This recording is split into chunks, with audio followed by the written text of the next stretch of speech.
And look, no XSplit logo. Yeah, we don't have the watermark anymore. Because we gave them money. Yep. So let's see, if I talk about here, it gets up to about 5 bars. And then if we talk really loud, we can max out at the top. Woo! Can you please get your phone? Here we go. Here we go. Yep. It's time for SuperStarcraftBros. Damn Friday. I do love myself a little bit of Friday. How are you on Sparks on this good old Friday? I'm good. How are you, Jay? I'm good. It's actually Friday. We're actually casting this game on the day that it's supposed to be aired. Indeed we are. And we're doing it before like 8 o'clock our time, so it'll actually get up before midnight. Yeah. Well, hopefully. Well, hopefully, yeah. YouTube's being a little weird, so yeah. It might be up tomorrow. Hopefully it's up today. So, alright, we have a brand new audio format. You may have noticed we actually forked over some money to the fine developers of XSplit. Yeah, so you see all this stuff down here? No watermark whatsoever. So better quality audio. We did try to do an upload to YouTube to check to make sure how the audio was, but YouTube's being a pain in the butt, so we're going to hope for the best on this one. Mm-hmm. And we're bringing you it appears, a PvP on Cloud Kingdom, which is one of my favorite maps from the newest fan-generated maps. So, Iron Sparks, without further ado, why don't you do your thing and tell us who's playing? Well, in our top right corner, we have our red Protoss SorC. SorC. And in our bottom left corner, we have our blue Protoss SaR. SaR and SorC. Do you think these are brothers battling? I don't know. Twin brothers? Maybe it's an Archon that's split in half and now they play Protoss against each other. Maybe. It's always plausible. It'd be interesting if you could split an Archon in half. Like, unmerge them? Yeah, unmerge them. Interesting. Alright. So PvP, Cloud Kingdom. Let's see, we do have the gateway going down faster for SaR. And his gas is faster as well. Let's see, and then economy-wise, SaR did look like he was ahead for a moment, yep. So SaR definitely has a faster build on this game. Well, they're pretty much doing the same build, so... A little bit, but I mean, when it comes down to the higher level, of course, speed is the key. The faster you are at executing your build order, the better you're going to be after the early stages of the game. And this is a pretty aggressive pylon. That is a very, very early pylon, but I do know, isn't it on a high-end elite 4-gate, isn't it your second pylon that's your proxy? No, it's your third. Is it your third? Well then, SorC said, screw that, we're making the second pylon it. Cybernetics core is over halfway done for SaR. I don't think the Cyber's done for SorC because I believe he's doing a proxy gate at that pylon. Indeed he is. So we might be seeing some early Zealot pressure. Not a terrible idea, of course, because PvP at the higher levels does come down to who can get their 4-gate the fastest. And SaR does send down his little Zealot to the natural to scout out to see if anything funny is down there. It's not always a 4-gate. Isn't it like 9 out of 10 times you're going to see a 4-gate when it's high-end PvP? No. I mean, well, when you get less. When you get into Grandmasters, you do have more of a variety of a build. Yeah. But for the higher-end leagues like Platinum, Diamond, and even Masters, I'd say, you can probably get away with 4-gating most of the time. But here we have a 2-gate robo. Alright, actually this might help more, especially with that proxy gateway. Nothing really producing off of SorC's gateway too soon. He does have a Zealot getting Chrono out. This proxy, I don't feel like it's going to be able to do enough damage. The Stalker is out for SaR now. I think if we can get, maybe if he gets SaR to move out a little, he might be able to sneak in behind him. Maybe have like a little force set to go when he does push out. That might be it. SorC does have the Zeldnaga towers. I mean, I like that he does have the sentry back at home, just Always in case something happens. Yep, close the gate down, you know. 2-gate robo. Alright, so we do have a mirror matchup with a mirror build. So here come 3 Zealots now. Let's see, we have an Immortal on the way for SaR and another Stalker getting built at the gateway, and here they go. Just going to run by that army. I would like to see him go straight for that mineral line, that way we can do maximum damage. Yep, we might see a little grand emergency exodus of the probes. Let's see, he does have them all hotkeyed to probes. That's a brilliant move. He's zigzagging his way through the mineral line. Oh, the probes do decide to turn around and do a couple zaps, and it looks like this is going to get cleaned up by the Stalkers, but I think he did, how many workers did he kill on that? He killed 6. 6 workers? Which, that actually, that was, he traded, he traded the money he spent on the Zealots to the money that you would need for probes. Plus, it's going to slow down SaR's economy. I wouldn't say significantly, but it's going to slow him down. It'll slow him down. Everything counts. The only unfortunate thing about doing a proxy build as Protoss is you can't lift up and go home. No, I mean, of course you can't lift up Zorg and go home as well, but he is going to lose this warp gate and that pylon. So actually, if you take a look at it, he spent 300 minerals on Zealots, but I mean, you kind of have to include the 100 minerals that he spent on the pylon and the other 150 minerals he spent on the gateway.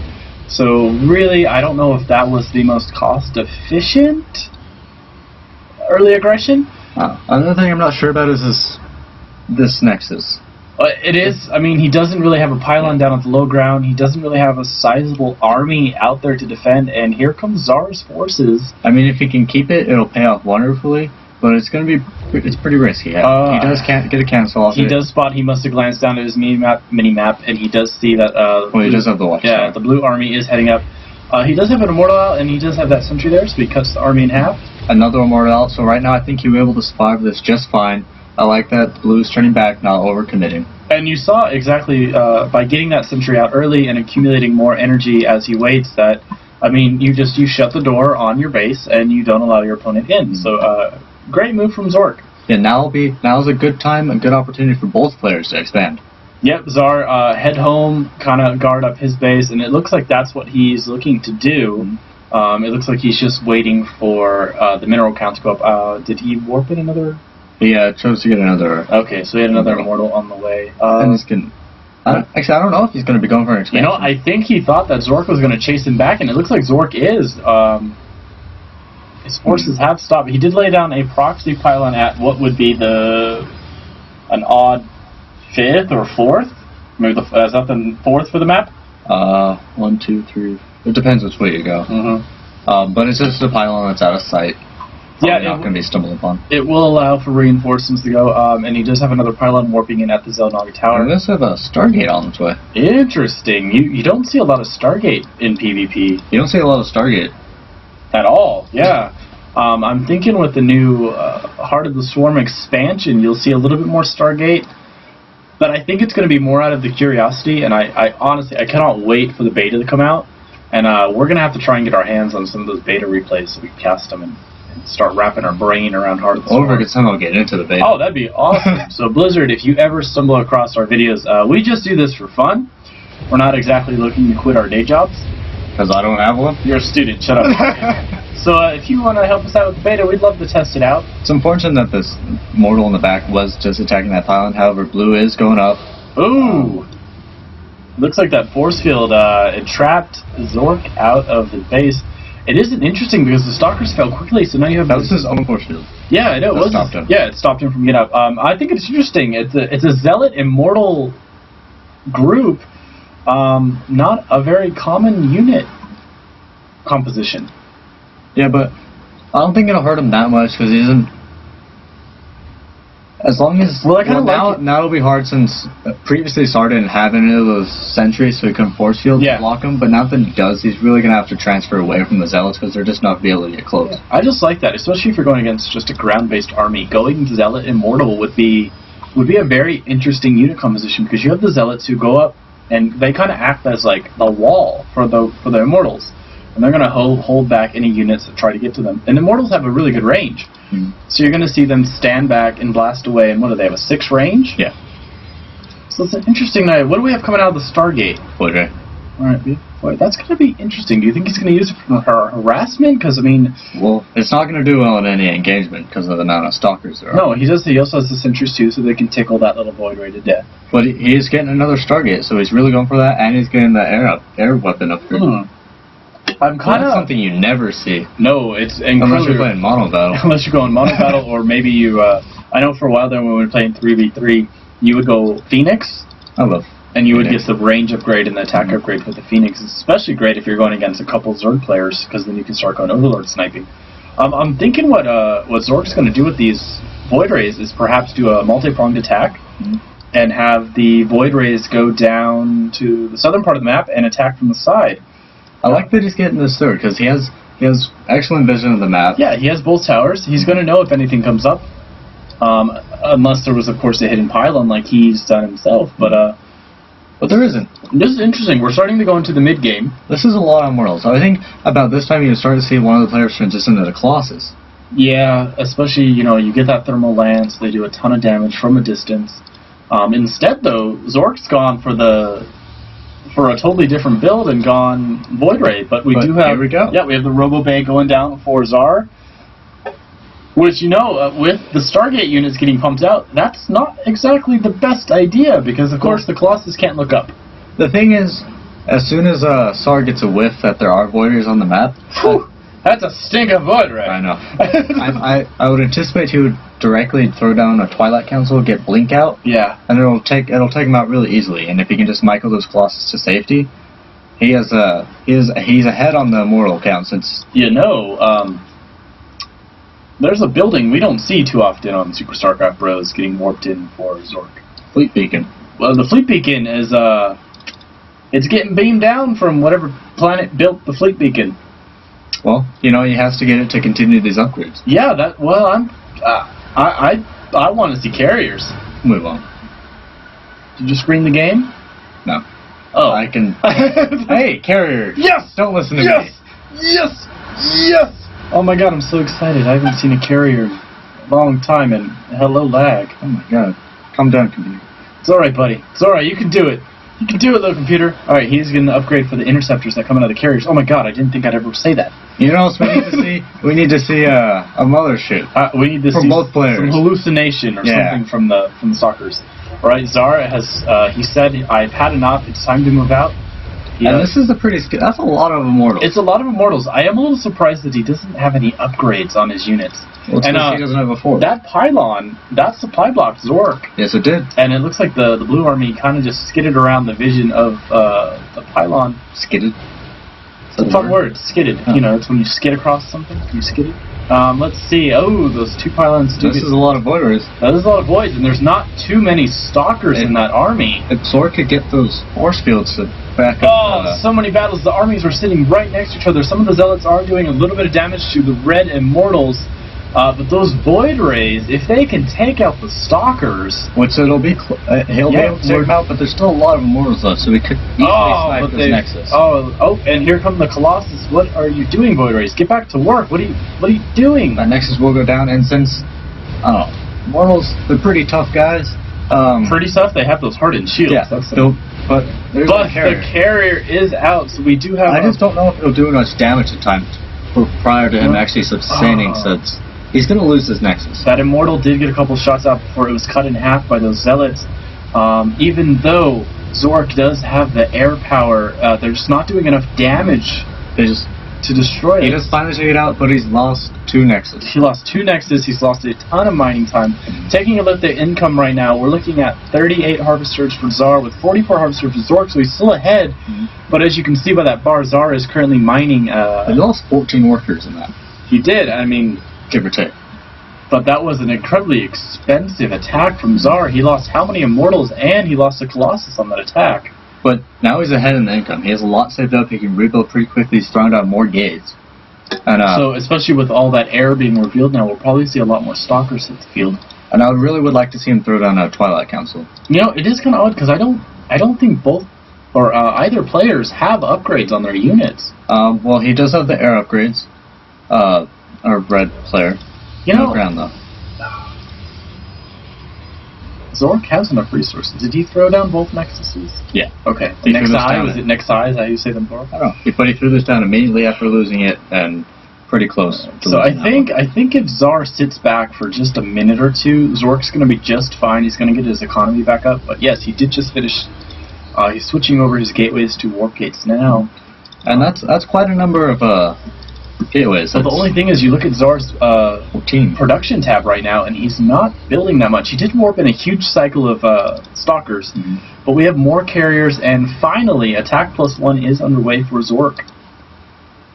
He really needs Blink, because he needs to get under them, he needs to attack them quick and take them out fast. especially if you get under a group of carriers and void rays, it's a little harder to snipe units because those interceptors they almost confuse you just as much as they confuse your opponent. And here he's moving out and taking his third at the same time. I would, well, I don't. It's kind of odd that he's moving out with the Colossus because I don't think there's that big of a ground army for SorC. Well, he has it, so he's going to bring it with him, and if he can take out the air, it'll do wonderfully against the Zealots. Yeah, but I definitely think the Colossus is going to get sniped immediately. There's Immortals, Carriers, and Void Rays on the field for SorC. Well, it just needs the Stalkers to live longer. This is going to be an interesting battle. Mm-hmm. We do have SaR heading over to the west side, but SorC's army is already ready.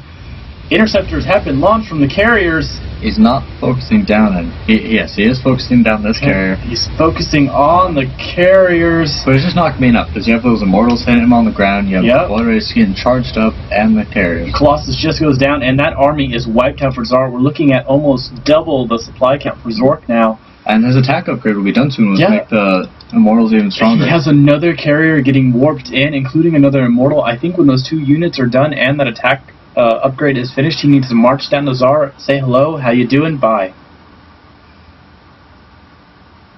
Rage quit. What? I don't understand, SaR. I mean, this guy doesn't care. He's just gonna keep playing. I don't get it. Wow, and SorC, I mean, you won, man. He left. He works on his shield upgrade, he works on his attack +2, 2 carriers. He must have been way too into the game, he didn't even notice. Why is this guy not attacking me anymore? He probably glanced at the message, the little QQ message from SaR, and then just kept going. Alright, look at this guy, he has Archons on the way, he has 2 more carriers. I mean, this is a scary as hell army. Did you say Archon? Yeah, he had an Archon in there too. Oh, there it is. Yeah. And I guess he's doing a victory lap and destroying everything in sight.